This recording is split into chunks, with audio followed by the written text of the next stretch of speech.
Today we're going to read How the Grinch Stole Christmas by Dr. Seuss.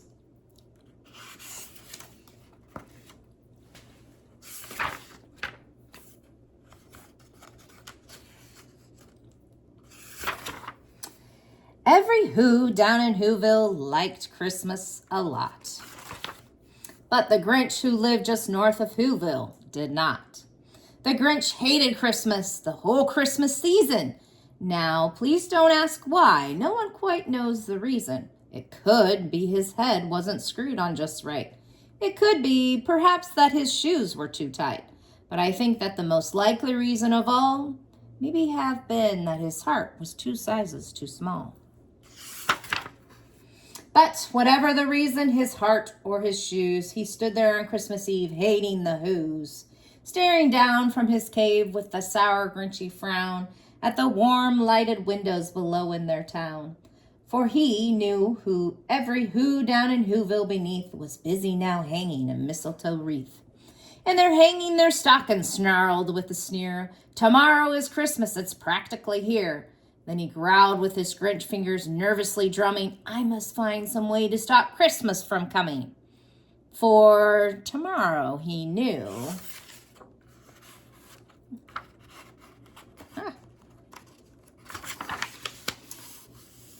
All the Who girls and boys would wake bright and early. They'd rush for their toys. And then, oh, the noise. Oh, the noise, noise, noise, noise, noise.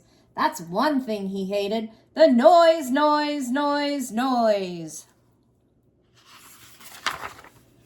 Then the Whos, young and old, would sit down to a feast. And they'd feast, and they'd feast, and they'd feast, feast, feast, feast. They would feast on Who pudding and rare Who roast beast, which was something the Grinch couldn't stand in the least. And then they'd do something he'd like least of all. Every Who down in Whoville, the tall and the small, would stand close together with Christmas bells ringing. They'd stand hand in hand and the Whos would start singing. They'd sing and they'd sing and they'd sing, sing, sing, sing. And the more the Grinch thought of this Who Christmas sing, the more the Grinch thought, I must stop this whole thing. Why, for 43 years I put up with it now. I must stop the Christmas from coming. But how? Then he got an idea, an awful idea. The Grinch got a wonderful, awful idea. I know just what to do, the Grinch laughed in his throat, and he made a quick Santa Claus hat and a coat. And he chuckled and chuckled, what a great Grinchy trick. With this coat and this hat, I just look like Saint Nick. And all I need is a reindeer. Grinch looked around, but since reindeer are scarce, there was none to be found. Did that stop the old Grinch? No, the Grinch simply said. If I can't find a reindeer, I'll make one instead. So he called his dog Max, then he took some red thread, and he tied a big horn on the top of his head. Then he loaded some bags and some old empty sacks on a ramshackle sleigh, and he hitched up old Max.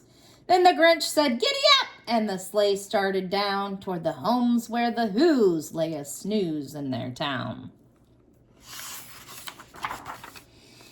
All their windows were dark, quiet snow filled the air. All the Whos were all dreaming sweet dreams without care. When he came to the first little house on the square, this is a stop number 1, the old Grinch Claus hissed, and he climbed to the roof, empty bags in his fist. Then he slid down the chimney in rather tight pinch, but if Santa could do it, then so could the Grinch. He got stuck only once for a moment or two. Then he stuck his head out of the fireplace flue. Where's the little Who stockings all hung in a row? These stockings, he grinned, are the first things to go. Then he slithered and slunked with a smile most unpleasant around the whole room, and he took every present. Pop guns and bicycles, roller skates and drums, checkerboards, tricycle, popcorn and plums. And he stuffed them in bags. Then the Grinch very nimbly stuffed all the bags one by one up the chimbley. Then he slunk to the icebox. He took the hose feast. He took the Who pudding. He took the roast beef. He cleaned out the icebox as quick as a flash. Why, that Grinch even took their last can of Who stash. Then he stuffed all the food up the chimney with glee. And now, grinned the Grinch, I will stuff up the tree.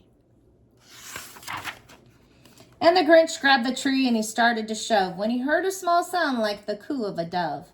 He turned around fast and he saw a small Who, little Cindy Lou who was not more than 2. The Grinch had been caught by this tiny Who daughter who got out of bed for a cup of cold water. She stared at the Grinch and said, Santa Claus, why? Why are you taking our Christmas tree? Why? Trying to get the bug. But you know that old Grinch was so smart and so slick. He thought up a lie and he thought it up quick. Why, my sweet little tot, the fake Santa Claus lied. There's a light on this tree that won't light on one side. So I'm taking it home to my workshop, my dear. I'll fix it up there, then I'll bring it back here. And his fib fooled the child, then he patted her head and he got her a drink and he sent her to bed. And when Cindy Lou Who went to bed with her cup, he went to the chimney and stuffed the tree up. Then the last thing he took was the log for their fire. Then he went up the chimney himself, the old liar. On their walls he left nothing but hooks and some wire. And the one speck of food that he left in the house was a crumb that was even too small for a mouse. Then he did the same thing to the other Who's houses, leaving crumbs much too small for the other Who's mouses. It was all 1/4 dawn, all the Who's still abed, and all the Who's still a snooze, when he packed up his sled, packed it up with their presents, the ribbons, the wrappings, the tags, and the tinsel, the trimmings, the trappings.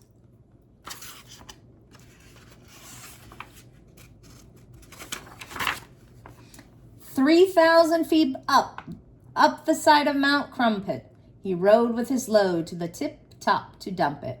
Pooh, pooh to the Who's, he was Grinchalicious humming. They're finding out now that no Christmas is coming. They're just waking up. I know just what they'll do. Their mouths will hang open a minute or two. Then the Who's down in Whoville will all cry, boo-hoo.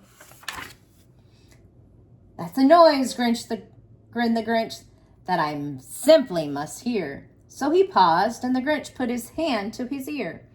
And he did hear a sound rising over the snow. It started in low, then it started to grow. But the sound wasn't sad. Why, the sound sounded merry. It couldn't be so, but it was merry, very.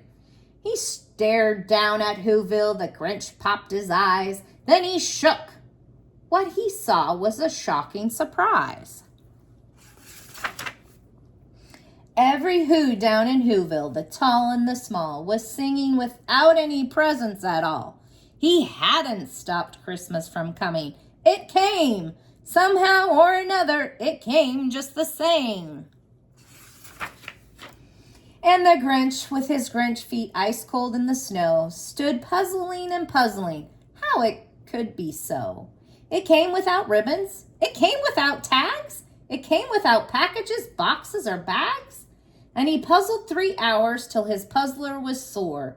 Then the Grinch thought of something he hadn't done before. Merry Christmas, he thought, doesn't come from a store. Maybe Christmas, perhaps, means a little bit more. And what happened then? Well, in Whoville they say that the Grinch's small heart grew 3 sizes that day. And the minute his heart didn't feel quite so tight, he whizzed with his load through the bright morning light. And he brought back the toys and the food for the feast. And he himself, the Grinch, carved the roast beast. Oh, the end. All right, until next time. Bye.